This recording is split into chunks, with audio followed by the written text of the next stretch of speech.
सम्पूर्णमा नमस्कार। सदा झैं आज पनि केबिएल स्टोरी युट्युब च्यानलमा प्रस्तुत हुने लभ सिरिजको पाठ अन्तर्गत एउटा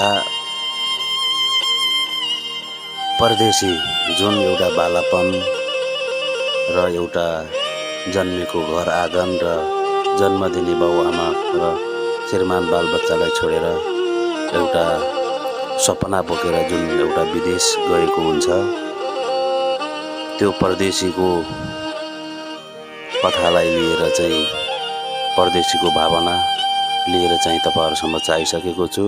कृपया च्यानलमा नयाँ हुनुहुन्छ भने तपाईहरु च्यानललाई सब्स्क्राइब गरेर सपोर्ट गरिदिनु होला र छेउमा रहेको बेल आइकनलाई थिचिदिनु होला, ताकि हरेक पाठ तपाईहरुको मोबाइलमा सबैभन्दा पहिला आइपुगोस्।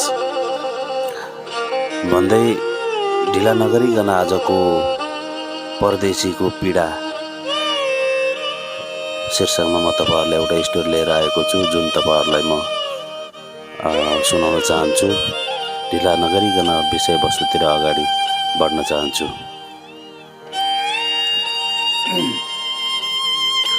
हरेक मानिसको जीवनमा एउटा यस्तो यात्रा हुन्छ जहाँ आफ्नै सपनाहरू हुन्छन्, तर आफ्नो बाटो परिस्थितिले रोजिदिन्छ।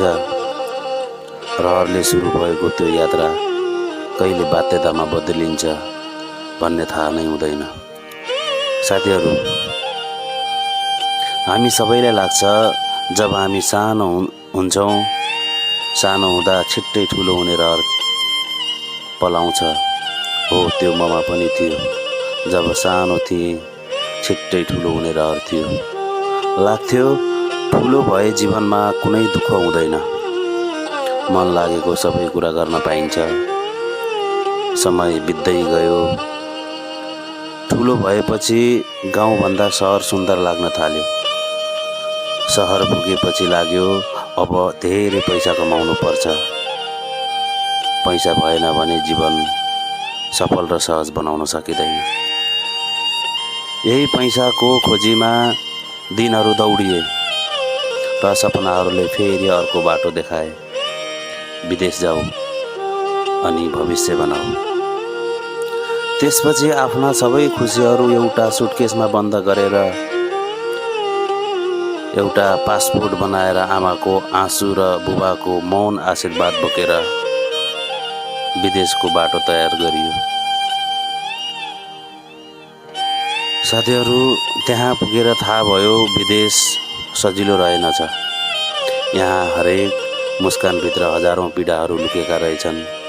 आफ्नो दुःख लुकाएर अरूलाई म ठिक छु भन्न सिक्नुपर्ने रहेछ। पैसा कमाइन्छ यहाँ, तर आमाको हातले पकाएको एक छाक खाना किन्न सकिँदैन।